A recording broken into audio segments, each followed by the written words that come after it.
Commençons, Julien, avec l'actualité de ce vendredi et donc le tirage au sort de la Ligue des Champions. On a désormais le tableau final avec ces huitièmes de finale. Les deux clubs français concernés, le Paris Saint-Germain et Lille, savent à quoi s'en tenir puisque Paris affrontera Liverpool et Lille affrontera le Borussia Dortmund. On va peut-être commencer par le Paris Saint-Germain parce qu'on savait que ça allait être un gros, qu'elle allait être tiré pour les Parisiens. C'est peut-être le plus gros poisson possible quand on voit la saison de Liverpool. Premier de Première Ligue, premier de la phase de Ligue, de cette nouvelle phase de Ligue.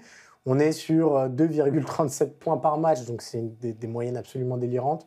Moins d'un but encaissé, et je crois que c'est quasiment 2,5 buts par match. Ton avis, Julien, Paris peut-il le faire ? Ce qui est sûr, c'est que Paris va être fixé. Il voulait être fixé parce qu'on a entendu des voix intéressantes, celle d'Éric Roy, celle d'Adi Hutter, qui disait que ce Paris Saint-Germain-là, même au niveau européen, était impressionnant. Là, au moins, on va savoir si Paris est capable, si Paris est effectivement une référence européenne, parce que ce qu'on a vu face à Manchester City, c'était très intéressant. Ce qu'on a vu, encore une fois, face à Brest en barrage, c'était très intéressant aussi. Maintenant, on va voir Paris face à une équipe qui est peut-être la plus intense du moment dans le jeu, une équipe qui est solide, même si c'est un peu moins vrai ces dernières semaines, et une équipe qui a un joueur qui fait partie du top 5 mondial aujourd'hui, à savoir Mo Salah. Donc il y a beaucoup de choses qui font que si Paris est vraiment au niveau auquel il prétend être, si Paris est vraiment au niveau imaginé par certains de ses adversaires, et ben c'est maintenant qu'on va le savoir. Ce qui est intéressant avec ce tirage, c'est qu'il est évolutif. C'est-à-dire, si on nous avait dit ça il y a 2 mois, oui, on aurait été catégorique. Oui, c'est vrai.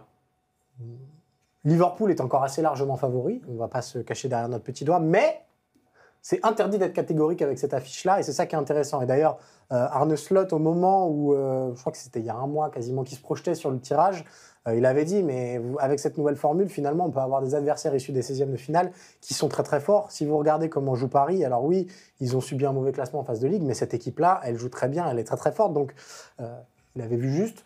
Je pense que Paris n'était pas un bon adversaire à tirer pour Liverpool.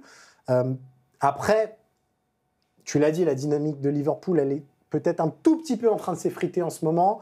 On sent qu'ils sont moins souverains dans les matchs, qu'il y a moins cet aspect implacable qu'il pouvait y avoir.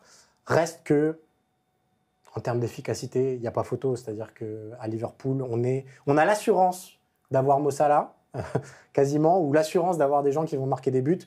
Là où, au Paris Saint-Germain, on n'arrive pas à savoir si la dynamique actuelle des 3 derniers mois est un épiphénomène qui dure, mais qui est quand même extraordinaire, ou si il faut s'habituer à voir Ousmane Dembélé marquer des triplés à chaque fois. Ouais, on disait, avant ce tirage, que le Barça au Liverpool, c'était la peste ou le choléra. Il y avait quand même une différence à mes yeux, c'est que c'est beaucoup plus difficile de trouver un point faible, un vrai point faible à Liverpool qu'au FC Barcelone. Et c'est pour ça que c'est intéressant, parce que défensivement, c'est très fort, même si on l'a dit, ça encaisse un petit peu plus de buts ces dernières semaines. Offensivement, c'est très fort. Au milieu, c'est d'une intensité folle. Gravenberch fait une première partie de saison assez extraordinaire.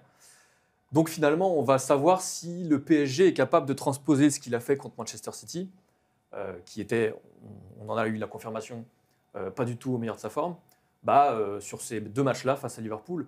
Et effectivement, il y aura des duels intéressants, il y aura des secteurs qui seront très intéressants.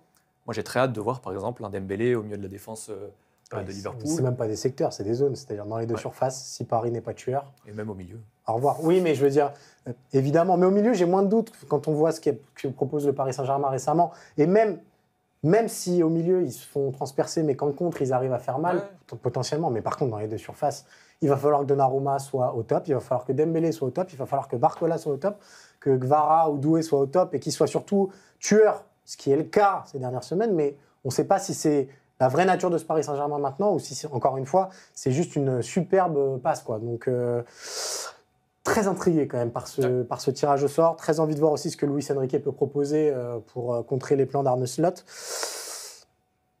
Malgré tout, Liverpool favori.